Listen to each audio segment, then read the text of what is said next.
snow enough for a sleigh ride. Our hearts beat to the city streets. We began to feel the fire. We rise like tall buildings as the chemicals, they take us higher. The night's young and it's just begun as she puts her hand in mine. We wanna chase the night, wanna dance to the light, pull stars from the sky, just two hearts running wild. Never sleep, never stop, as we shout from the top. We're gonna be two hearts running wild.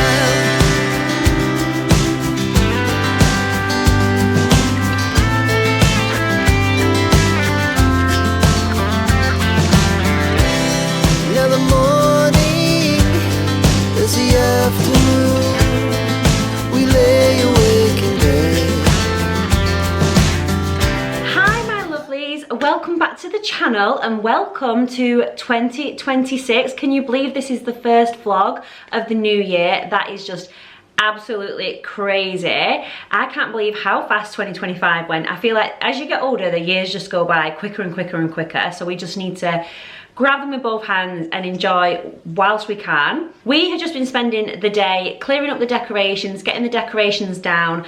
I'm a massive traditions girl, so I love to have the decorations up for the full Advent, which is obviously from the 1st of December to the 24th of December, and then we have the 12 days of Christmas afterwards, so I take them down ready for the 6th of January. I'm just well into traditions like that. I just love to live and breathe Christmas for as long as I can, because I'm just like the Christmas queen over here, and it is my favourite time of year. I love everything about it, the nostalgia, the memories, the traditions, the love, the togetherness, and I just really vibe off that. So what I always really like to do is try and take that into January as well, because I used to find January so depressing. I'd be on such a high in December with Christmas, and then January would come and I would plummet into a deep depression, and I really don't want to be that kind of person. Like I say, life is short, the years go by so fast. We want to just enjoy every single minute we can. Oh, hi lady. Lady has come to say hi. But what I don't want to do is like overwhelm January. So, you know, you're trying to do a new body, you're trying to do a new skincare, you're trying to do a new hobby. It can get too much and it can get overwhelming, and that can also sink you into a depression. Now I do like to do a kind of a vision board and just work on some goals for the year, but these are sort of things that I will be working on throughout the year, and they're normally in different categories. I think I went over them a bit more in detail last year, and I'm by no way like a manifesting expert. I just like to do this for myself and see where things grow. So I have a few things that I'm working on for this year. I want to do a little bit more travel abroad if we can. It just does limit with the dogs because Lady is very old, so we want to make sure I'm spending as much time with her as we can. So I have a few different goals for myself. So the usual ones like eat a lot better. I really want to focus on like an anti-inflammatory diet because I have a lot of pain issues and it's inflammation, and unfortunately I'm allergic to anti-inflammatory medication. So I want to try and look at an anti-inflammatory diet. I've been doing some research the back end of last year, but obviously with Christmas and the hecticness and the food that is involved, I just really want to try and look into it and start changing some things out. I'm not going to go full pelt, like change everything. I just want to start making adaptations as I go. And I also want to get into a good routine with like Pilates and yoga, which can help like strengthen myself up. And I've also booked myself in with a chronic pain specialist, so I'm hoping that he can help me. He's told me he's going to fix me. So if this guy can fix me after 6 years of living in this horrible agony, then I'll be forever grateful to this man. He said that he can fix me, so I have booked an appointment in with him. There's a bit of a wait list, so it'll be a while yet before I get to see him, but oh my god, I cannot wait. I'm just really looking forward to that. So those are just a few things in terms of like my health that I'm looking forward to. But something that I always do in January, and I thought I would share it with you guys, is my January no spend challenge. Now I do this every year because December we go a little bit frivolous. We spend a lot of money. I probably spend more budget than I would do in other months. So to sort of balance it out, I like to then have a no spend January, so it kind of feels as though the expense of of December is over 2 months rather than just the 1 month, if that makes any sense whatsoever. So I have shared the challenge over on Instagram and TikTok, and a few of you have been messaging me saying that you're going to get involved and you really love this kind of content, especially this time of year when you're skint because you got paid weeks ago and Christmas has taken up all of your money. So I'm going to go through the rules of my no spend challenge, and if you're joining in, let me know below and we can sort of share the wins. Like, let me know what you're saving the money towards or what you was able to accomplish with it. I really love to know, because I love to know when I'm helping people. So the first rule that you're going to do is you are going to check your bank statements and check if there are any subscriptions or anything like that, like Netflix, for example. I mean, and most people are probably using Netflix, but little subscriptions or something you might have signed up to that you didn't realize was going out, and make sure we get those all cancelled. Or anything we're not using at the moment, put a pause on there. So it's like Audible. I built up quite a few credits and I wasn't having time to listen to the books, so I paused the subscription for a few months so that I had time to listen to the ones that I had on there and I didn't have these credits building up, etc. So go through your bank statements, see what subscriptions you've got that you can pause for January, and not pause forever, but pause for January or cancel completely. That is going to be step number 1. Rule number 2 is no unnecessary purchases. So stay away from that middle aisle, because the middle aisle draws you in, people. It really does. But food, fuel, like gas and electric, bills, petrol, food, we need that. You don't need a McDonald's, but you do need to have like nutritious food, but don't be going buying like McDonald's and Greg's and takeaways and eating out, those sorts of things. Obviously, if you have specific plans, you know, like if it's a special occasion, that's fine, but as long as you allow for that in your budget. But no unnecessary purchase. So don't be going buying takeout food all the time. Don't be going buying stuff in the supermarket that isn't on your grocery bills. Make sure that the bills that you're actually paying for are necessary, which we've already had a look because we've gone through our bank statements. So no unnecessary purchases in January. Number 3, this is really important because I'm so bad at this, but shop with a list and stick to your list. I am terrible for just having a bit of a list but then saying, oh, we'll see what we get when we get there. Oh, let's just throw that in, let's just throw that in. And the amount of food I waste is beyond ridiculous, and that is another goal of mine this year, is to have less waste and more home cooked meals and utilize like my actual groceries that I've got at home first. But shop with a list and stick to it. If you can, maybe shop online and have it delivered, because that obviously narrows the temptation down. The only thing with that is I'm not always a fan if they do substitutions, but other people I know swear by getting their groceries delivered, and it saves them so much money because they don't then do the impulse purchases in the shop. And just think as well, all those little times you pop in the shop, like how much is a pint of milk? Nobody knows how much a pint of milk is because you don't just buy a pint of milk. If I go in for a pint of milk, I'm spending £17 in Tesco on bits and bats and bobs just for that 1 pint of milk. So make sure that you have everything you need for the week, and make sure that you are sticking within your food budget and no unnecessary purchases, and you're sticking to a list. Stick to the list. Rule number 4, make your coffees at home. Now, I am partial to a takeout coffee. You know I am your coffee girl and I love a coffee. But Kieran bought me a beautiful coffee machine, so I'm really blessed that I can make my own Starbucks coffees at home with that. But you don't need an all singing, all dancing coffee machine to do this. Before Kieran bought me the coffee machine, I was using the Kenko sachets. I absolutely love them. They are way better than any other brand. Let me preface that with saying in my opinion. But I've had the Nescafe ones, I've had the Aldi's Own, but the Kenko ones are my absolute favourite. And they do them in different flavours. You can make these at home. You can take the sachets with you wherever you go, and all you have to do is add hot water, like boiled water. And they save so much money. So definitely make your coffees at home, or utilize the free coffees that you might have had built up, but don't be buying any takeout coffees. That's the same for like making your lunch at home as well and taking that in with you, because small habits save big money. And bringing me back to something I've already touched on, number 5 is eat what you already have at home.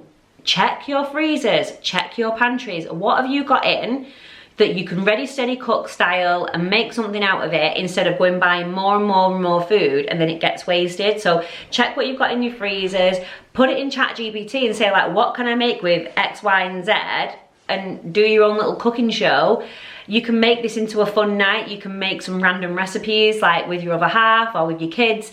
Make it really, really fun, and you don't need to go out and buy extra food from the shop, and you're utilising up what you have got already. And what I always find in December, we hoard a lot of food. Like, I don't know what it is about Christmas, but we tend to buy way more than what we need. We tend to like buy extra things in and different types of foods in. So I always end up with a really stocked freezer after Christmas, because I'll have extra turkey, I'll have soups that I've made out of the different veg and stuff like that. So utilise this all up and use it all before you go and buy extra food. Number 6, really important, no shopping online. It is too tempting.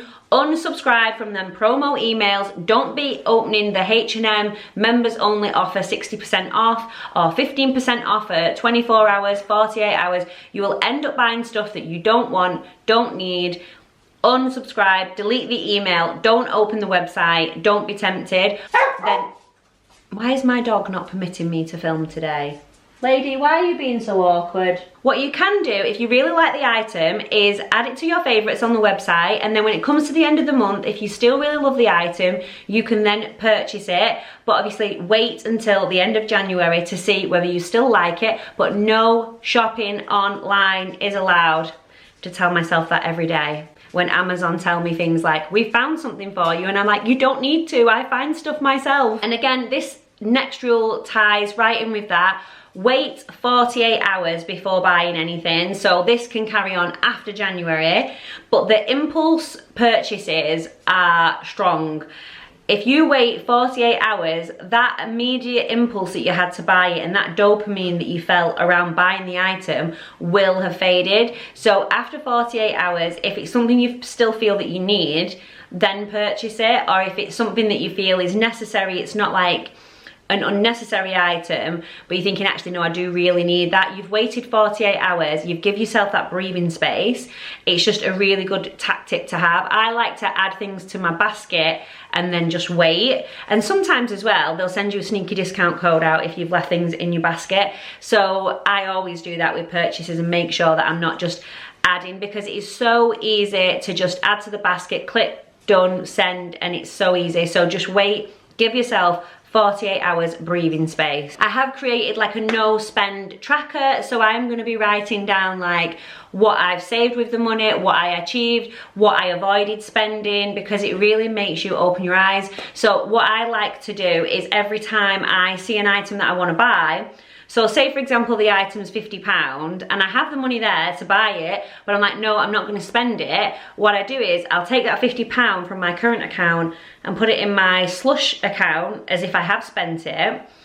And I see how many times that happens in the month. So every time I think, oh, I'll just stop for a Greggs, or oh no, I bought my lunch today, so don't stop for a Greggs. What would that have been? £4? Move the £4. I mean, normally round it up to like £5, but move that over and you'll see how much money you spend on just random stuff and how much it saves up. And when we think like the average family spend £3,000 on Christmas, probably more now, that was an old figure that I saw, but if you think the average family spend between £3,000 and £5,000, but the average take-home salary is around £1,700 to £2,000, so people are spending more than double like their monthly salary on Christmas, and a lot of people are putting it on credit cards. And even if you get a 0% offer, that is going to end at some point. So by doing a no spend challenge like this, you can pay that off quicker, or you can put money in savings, put it in a savings towards next Christmas, put it in a savings towards a holiday. Just something a little bit more useful than buying takeout food. It's not going to solve all your problems, like not buying a takeout coffee here and there and not buying a Greggs, but if you are a person that's got sort of into that lifestyle of always eating out, always doing that, you will see it mount up quite quickly, and it just adds and it sort of motivates you then throughout the year. I get in that mindset of like, oh well, no, I won't do it today, or I'll only allow myself one day a week where I'll do it, because otherwise it's just so easy to just spend the money. Like, you're tapping your phone, you don't even need your card nowadays. It's way too easy to spend money. Another thing I'm going to be doing in January, what I do every year, because you've seen me doing it today, we've been resetting the living room, putting the decorations away, but then I like to do a bit of a reset on the whole house. So instead of thinking, oh, January is really boring, we don't have any plans, we're not spending any money going out, try and think of things to do that fill our time up, that are productive, but then we're not going to be sat here moping around thinking, oh, we're so bored.